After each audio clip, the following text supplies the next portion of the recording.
everybody, it's Nicole Byer here with some hot takes from Wayfair. A cozy corduroy sectional from Wayfair? Yeah, that's a hot take. Go on and add it to your cart and take it. A pink glam nightstand from Wayfair? Scalding hot take. Take it before I do. A mid-century modern cabinet from Wayfair that doubles as a wine bar? Do I have to say it? It's a hot take. Get it at Wayfair.com and enjoy that free shipping too. Wayfair, every style, every home.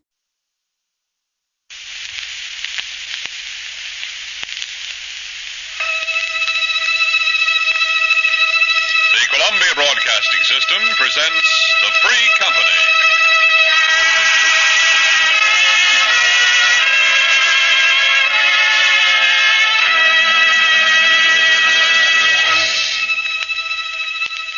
For what avail the plow or sail, or land or life, if freedom fail?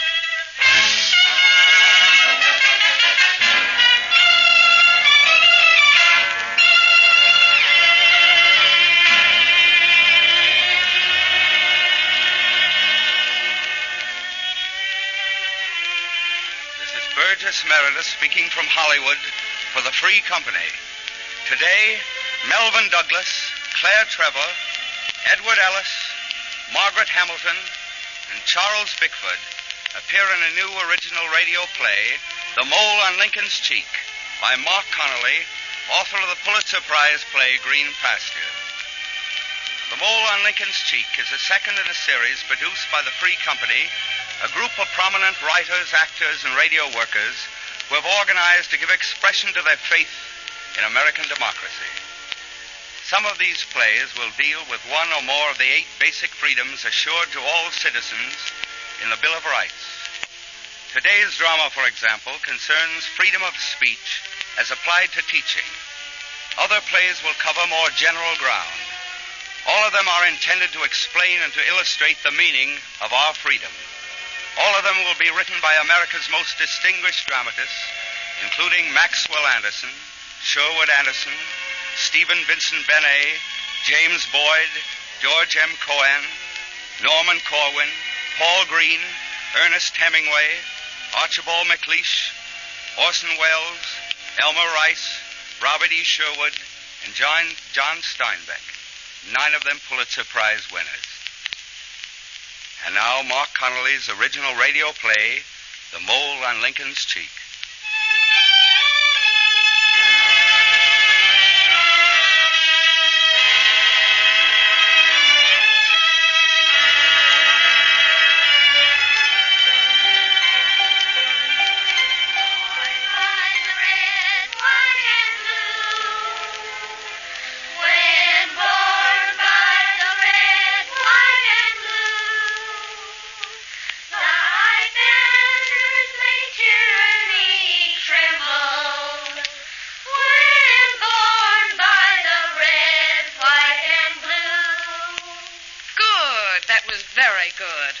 Children, stay in your seats. The bell hasn't rung yet.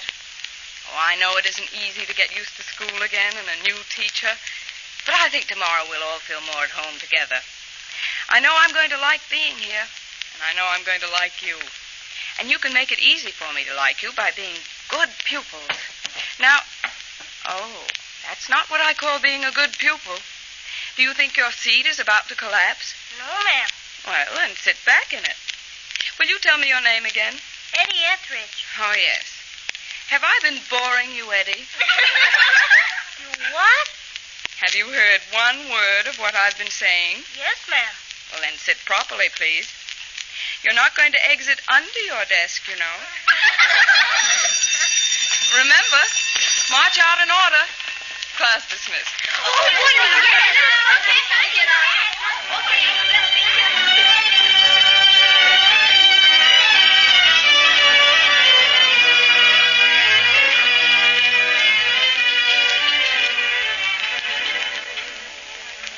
More pie, Mrs. Roberts? No, thanks, Clara. Miss Thatcher might. Oh, no more, thank you. It was delicious, though. You want some, Mr. Roberts? Mr. Roberts don't want any more. I'm glad you like lemon pie, Miss Thatcher. If you're going to board with us, you'll enjoy it every Tuesday. I don't think we missed a Tuesday in 18 years, have we, Clem? No. Well, how'd you like your Millersville class, Miss Thatcher? Oh, very much. They're unusually bright children. I guess they have to be with all the things they teach them these days. They're teaching them too much. Mr. Roberts, don't you agree there are many things children must know today they didn't need to 30 years ago? What? Well, nowadays, if they don't know more about Europe, for instance, they're not going to be able to understand and appreciate their own country as they should. They don't need to have politics thrown at them. Oh, but we've been teaching civics since they've been public schools, and, well, civics embrace political history. Are you teaching them politics in your class? No, I'm afraid the 5th grade is a little young for civics. That ain't the way the communists feel. They like to get at 'em young. There isn't any communism in your schools, is there? We've seen signs of it, but it ain't going to get very far. Now, Mr. Roberts and I usually go to the movies on Tuesday night, and if you'd like to come along... Oh, that's very kind of you, but as a matter of fact, I've already made an engagement to go. Oh, that's nice. You going with one of the other teachers? No, Mr. Hunter's going to call for me about 8. Oh, that's nice, too. You must have made quite an impression on the principal. Last year, he never took any of the teachers to the movies. Well, I've known Mr. Hunter for some time. Oh, that's so. Where did you meet him? The summer before the war started, we were both in a teachers' group that was touring Europe. And you met him on the tour? Mm-hmm. Were you there when the war began? Yes. We managed to get out of Germany just in time. On that trip you made, did you go to Russia, too? Yes. Russia, France, Germany, and England. Yeah, I thought so. What do you mean, Mr. Roberts? I was just wondering where Mr. Hunter got some of those radical ideas of his. What radical ideas, Mr. Roberts? Now, Clem, Miss Thatcher's a friend of Mr. Hunter's. Okay. Better get our hats if we're going to go to the movies.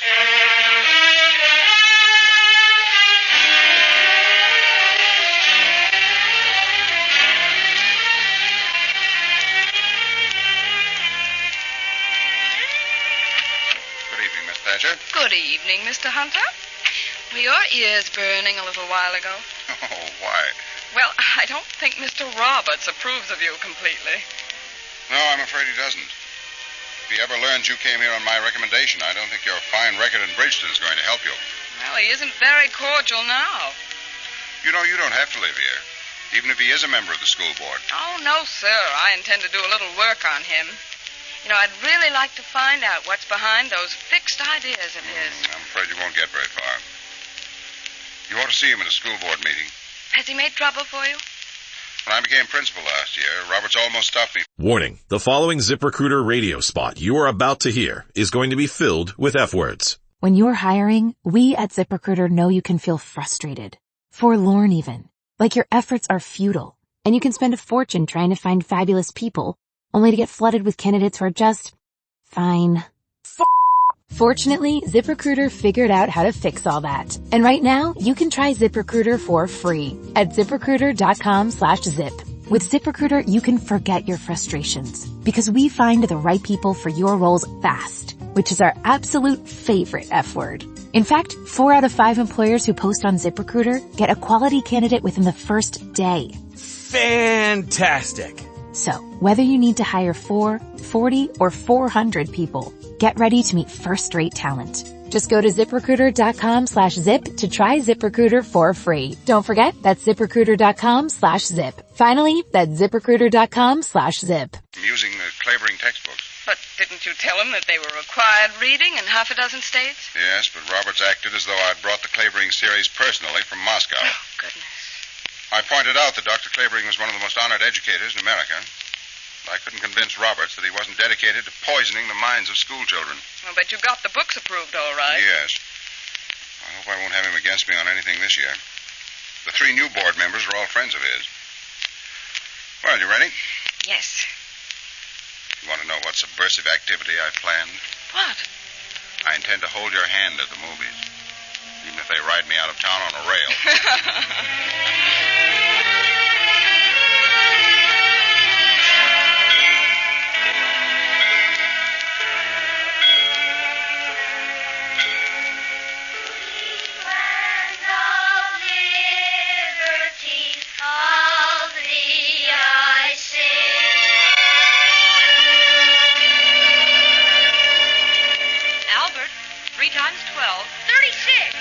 north. 4 times 7. 28.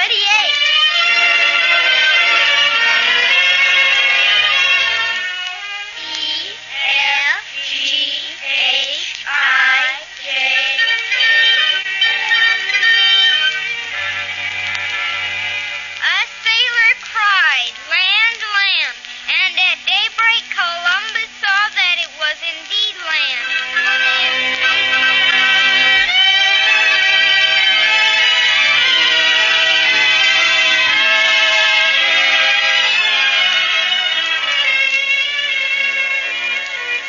I'm monitor of erasers next week, Pop. The teacher wrote on the blackboard, Eddie Etheridge, monitor of erasers. Uh-huh. That's fine. Why don't you sign the report card now, Pop? Then it'll be ready. Because I want to go over it. We've got all day tomorrow and Sunday. Is there a league meeting tonight? Why do you think I'm putting on this uniform? Well, there could be a parade. You never saw me parade at night. What are they going to meet about tonight? Oh, we're going to talk about new officers for next year. If you don't ask too many questions, they may make me commander. Isn't being vice commander just as good? No, that's just being second in command. Darn collar's getting awful tight. Pop, did you know in the Revolutionary War, a lot of the soldiers didn't have any uniforms at all? That's right. They were very poor. Some of them were rich, though.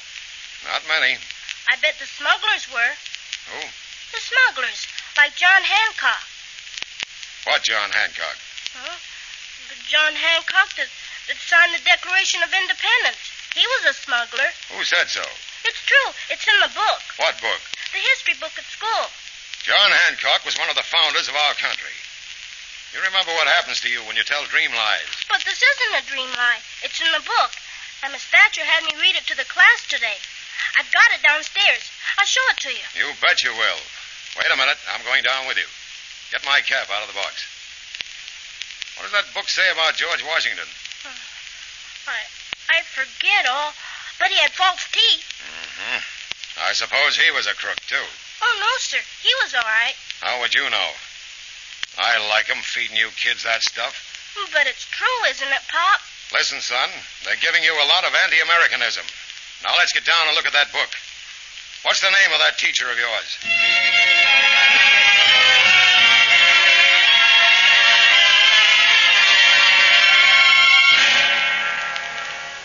I'm here to tell you that you fellas don't know what's going on at that school. When my kid got through talking, I thought he might be just making things up the way kids do. But I saw the things he was talking about printed in the book the kids are learning from. Printed right there in that book. Something ought to be done about that, quick. What do you think we ought to do, Harry? I'll tell you what we ought to do. I want the American Veterans League to make a protest and send it to me as a member of the school board.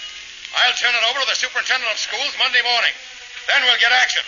Will somebody put that as a motion? I move that the Veterans League Millersville unit demand that the school board investigate un-American activity.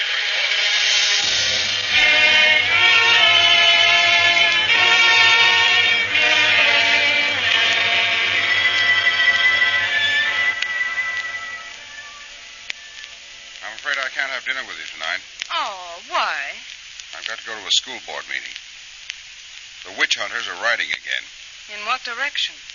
Toward a bonfire of the Clavering textbooks. But I thought you convinced them last year that... Now we've got 3 new members on the board, each as reactionary as Mrs. O'Leary's cow. Put an unexpected truth in front of them, and they'll always kick over the lamp. Tonight, Mr. Etheridge promises to introduce some surprises. I want to go to that meeting. I don't think that would be wise. I'm going just the same.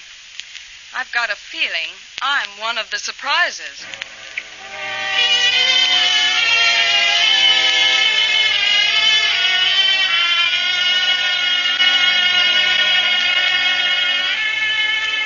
That last year, the fact that some other school boards had approved the Clavering books persuaded the Millersville board to adopt them. Gentlemen, I maintain this board has had something put over on it, and that we can't repair the damage a minute too soon. Before I'm through, I think you'll decide to get rid of these books and the people who are using them for anti-American purposes. Mr. Chairman. Dr. Taylor. As superintendent of schools, I'm included in Mr. Etheridge's generalities, and I believe... I'm not including you, Dr. Taylor. I know you 100% American. Mr. Hunter here is the man I'm concerned about. Now, I don't know whether the whole board has ever read these flavoring books. I doubt the new members have. I read them. I know you did, Mr. Roberts. And I wish I'd been on the board when you tried to stop them last year. But for the benefit of those that haven't read these books, I have a few quotations I want them to listen to. And I think they'll be just as appalled as I was by the dirty, disgusting, un-American statement this man Clavering makes. Listen to this one on page 22, book 4. In many instances, the devotion of the leaders in the fight for independence in 1776 was caused less by patriotism than by the opportunity for what today we would call graft. That's a fine way to help children take pride in their forefathers, isn't it? And look what he has to say about the Boston Massacre, one of the outrages that brought on the revolution. I quote, "The mob was at least as much to blame for the Boston Massacre as the troops." Mr. Chairman. Mr. Hunter. I'm afraid Mr. Etheridge will find that the book is quite correct on that point. You mean calling American patriots a mob? On that occasion, they really were a mob. That isn't the main point. It's the whole general attitude the books take I object to. It's the undermining of our children's confidence in the men who helped make America what it is. What good is there in saying John Hancock was a smuggler? All these dirty personal insults to great men's memories. Saying John Adams was a political boss. Andrew Jackson was rough and uncultured. Couldn't even spell correctly. He says that about another American president. Dirty personal insults to our American heroes. Now that's swell stuff to feed the mind of kids, isn't it? Gentlemen, if what I've read to you isn't enough to justify throwing out these books and the man who brought them to Millersville, I'm going to show you the damage that's been done already. What happens when Mr. Hunter brings his own picked teachers into our schools and turns them loose on our boys and girls? Ask Mrs. Dayton and her son to come in.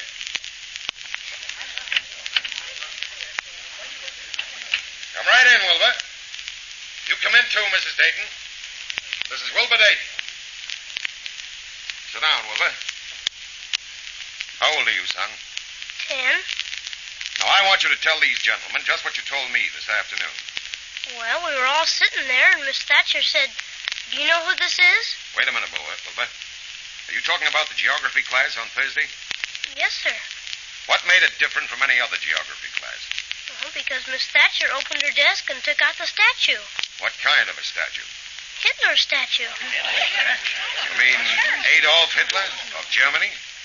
Yes, sir. Did she tell you what it was? Yes, sir. Did she tell you what the school children in Germany did when they saw the statue of Hitler? Yes, sir. What did they do? They saluted it. And what did you do? Well, she told us what a great man he was, and then we said, "Heil Hitler." All right. You can go now, Wilbur. No, he mustn't go. This isn't a fair hearing at all. I should like to question Wilbur. Mr. Chairman, this young woman has no official standing at this hearing, and I don't want this child intimidated. Mr. Chairman, I'm this child's teacher, and if I'm being included in these charges, I have a right to defend myself, too. That's substantially true, Mr. Etheridge. I think Miss Thatcher has the right to question Wilbur. Go ahead, Miss Thatcher. Thank you. I was told this might happen, and I brought something along with me to show you. It's right here in my purse. Now, I want you gentlemen to look at that statue you heard so much about. I think you'll admit that statue isn't a very accurate description of it. Wilbur, is this what I showed you and the other children in class Thursday? Yes, ma'am. Would you call it a statue? Well, it's Hitler. Yes, of course it is. Do you remember what I said it was? You said it was a toy you got in Germany. Didn't I say I saw children buying them from a man on the street? Yes, ma'am. They cost 10 pfennigs. Didn't I say I wanted to show you the difference between the toys children play with here and the ones they have in Germany? Yes, ma'am. But she made you salute it, too, didn't she? Wilbur, did I tell you to salute it? Some of us did. Yes. And I'd like to show you, gentlemen, why they did. When you pull this string, you see the little arm goes up in the air in a kind of salute. Now, completely for their information, I told them that German children were led to believe Hitler was much more than just a human being. He was perfect and above all criticism. But they had to salute, even this little figure of him. I know, because I saw it done.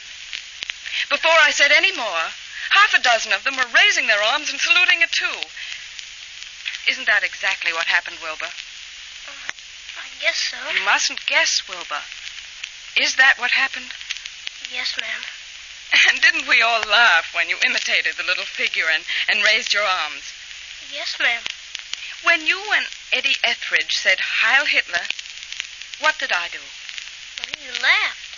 And what else? You told us to stop. Well, just one more thing, Wilbur. Have you ever heard me at any time say that Germany was better than America? Or that anybody in Germany was better than anybody in America? No, ma'am. Do you remember what I said Hitler was doing to the children in Germany? That they had to obey him like mules. Did I say mules? Like donkeys. All right. Thank you, Wilbur. That's all I want to ask you. All right, you can go home now, Wilbur. Unless Mr. Etheridge wants to ask you some more questions. This still doesn't change the fact that the Clavering series is a menace to this town. And I move that we vote on the question of removing them. Very well, Mr. Etheridge. Is there any more discussion? Mr. Hunter, is there anything you'd like to say? There isn't very much he can say. It's black and white. Yes, Mr. Chairman, I think I would like to say a few words. The Clavering books were bought by this board on my recommendation. And I must go on record as saying that I've just as high an opinion of them today as I had when I urged you to purchase them last year. They deal honestly with historical truth. That's not the point. There's a lot of things that are true that you don't have to tell children. Mr. Etheridge, what do you believe is the purpose of teaching American history? Why, to instill patriotism. Well, believe it or not, Mr. Etheridge, the great army of decent school teachers in America want our children to be patriotic, too. But I think we have different definitions of a patriot. We teachers believe that a patriot is someone who exerts himself to promote the well-being of his country. That's Dr. Clavering's definition. And it's in the dictionary, too. You say Dr. Clavering's a muckraker. I say he's an American patriot who has written in his books not only the great achievements of our country and the men who made it what it is, but the human aspects of our history that let us see and understand as clearly as possible the living world in which the contributors to our greatness existed. They didn't live on monuments. They were human beings, some weak, some strong, some facing crises with level heads, some merely passionate, some scrupulously honest, some not. George Santayana, one of the greatest teachers America ever had, said those who do not remember the past are condemned to repeat it. Now, no one can deny that we're living in a changing world. Its social and economic orders are vanishing in front of our eyes. The chief purpose of teaching history is not to glorify the past, but to ensure the future. And our children have the right to be given history truthfully, so that they can use its lessons to solve the problems every human being faces today. The only way to make a child a real patriot is to give him history, not an arrangement of eulogies and flowery obituaries under the guise of history.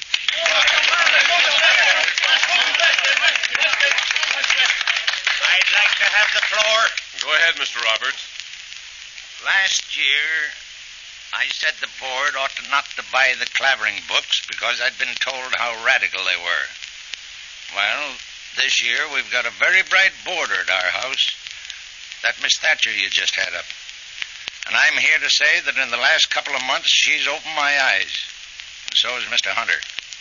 And I ain't ashamed to say that when I said we oughtn't to buy the books because they were communistic, I made a darn fool of myself, and I ain't going to do it again.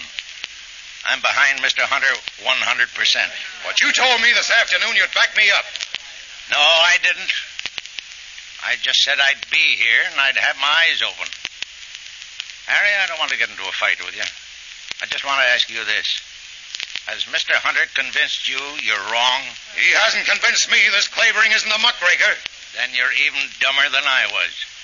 Can't you see that you're the muckraker? What are you talking about? Just because I'm American enough? Now, wait a minute. You'll have a chance to answer me when I get through.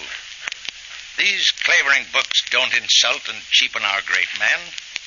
You're doing that by implying that they weren't big enough to survive a comparison of their faults and virtues.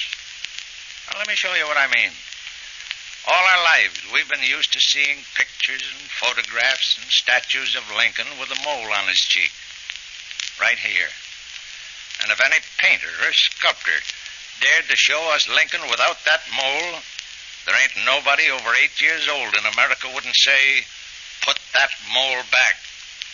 We know it don't make him look like a movie hero, but he didn't happen to be a movie hero.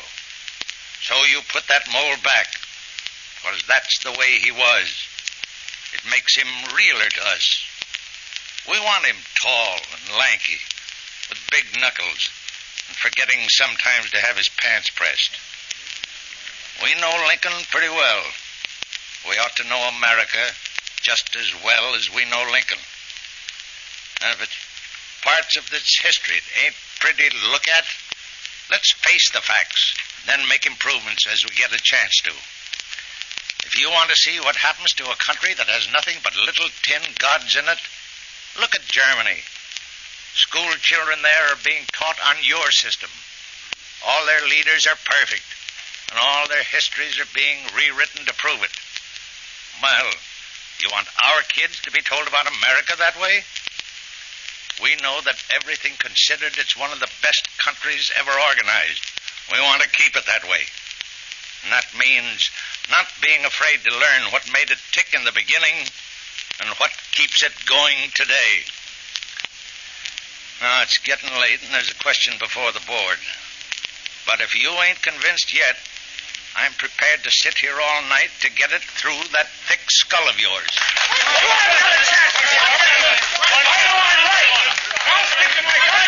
It is moved and seconded that the Millersville Board of Education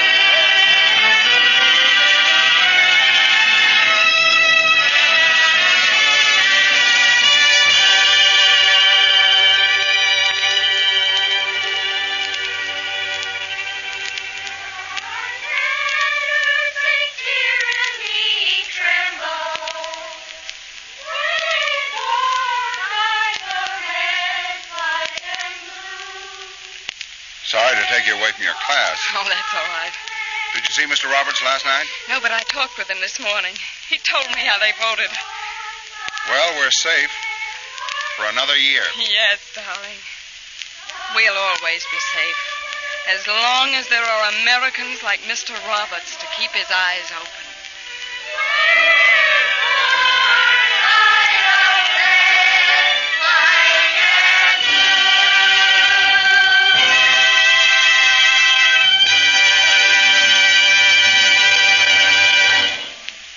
Our freedom, then, has this meaning, that here in our land, the truth may be taught always. Academic freedom is the first liberty to die when dictators rule, for dictators know the power of education. Let us, like Mr. Roberts in the play, keep our eyes open for truth. Let us resist any attempt to suppress truth or to distort it. Let us consider again the most powerful words ever spoken against the enemies of man, the lightning-charged words of Lincoln at Gettysburg, and let us renew in this threatening hour his high resolve that the government of the people, by the people, and for the people shall not perish from the earth.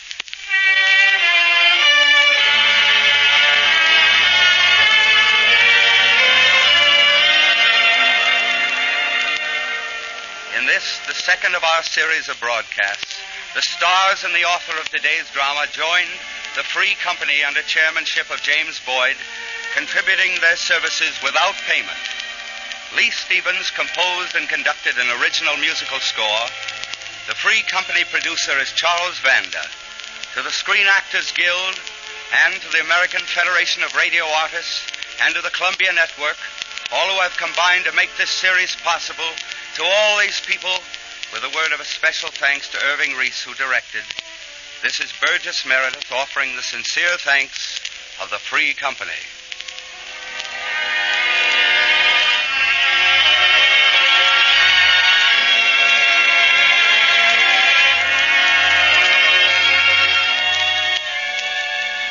All those who enjoyed Mark Connolly's play today will be glad to know that a complete copy of the broadcast has been printed for distribution to listeners.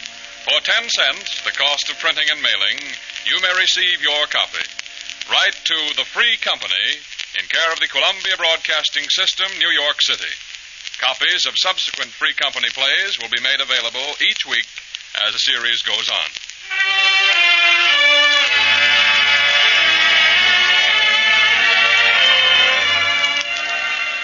All criticisms of historical facts contained in The Mole on Lincoln's Cheek are based on authentic conditions. There is no flavoring series, but you will find the names of the actual textbooks containing the controversial facts used in the play in Howard K. Beale's Survey of Teaching, which he prepared for the Commission on Social Studies of the American Historical Association. Next week at this time, the Free Company presents An American Crusader by Robert E. Sherwood, author of Abe Lincoln in Illinois and There Shall Be No Night, starring Francho Tone and a distinguished company. This is the Columbia Broadcasting System.